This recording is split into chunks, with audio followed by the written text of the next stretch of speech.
Dans l'aménagement d'un condo témoin, c'est évident qu'il faut penser à la clientèle qui est visée. Dans le cas présent, c'est un appartement qui reflète la jeunesse, une clientèle qui est branchée, qui aime le centre-ville. Alors, dans l'aménagement, c'est présent. Évidemment, par la coloration, par les critères, la transparence, la répétition des matériaux de base, les couleurs qu'on va retrouver dans certaines pièces qui vont être le fil conducteur sont des éléments importants. La luminosité, l'éclairage, je pense qu'il y a eu une réflexion importante qui a été faite à ce niveau-là et ce que vous verrez probablement en le visitant. Je pense que le canapé, par exemple, quand on arrive, on le voit de dos. Alors, c'est important qu'il ne soit pas massif, qu'il soit joli, parce qu'on le voit de derrière, comme je disais. Et la couleur, il est blanc. Le blanc est la couleur de base aussi de l'appartement. On le retrouve au niveau du plateau de la table. On le retrouve aussi au niveau de la couleur des chaises.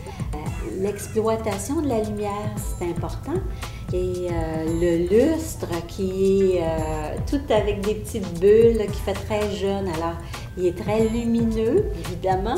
Même en plein jour, quand il n'est pas illuminé, il y a cette espèce de côté très fantaisiste. Ça, c'est important que ce soit un projet libre. Ici, on a beaucoup de chance que le promoteur soit innovateur à ce niveau-là.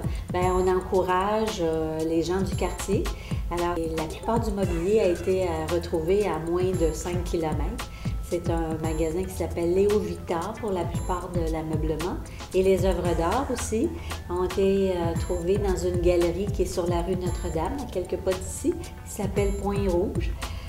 L'artiste qui a fait la reproduction du bloc salle de bain rangement, ce qu'on a fait, c'est qu'on a utilisé des journaux.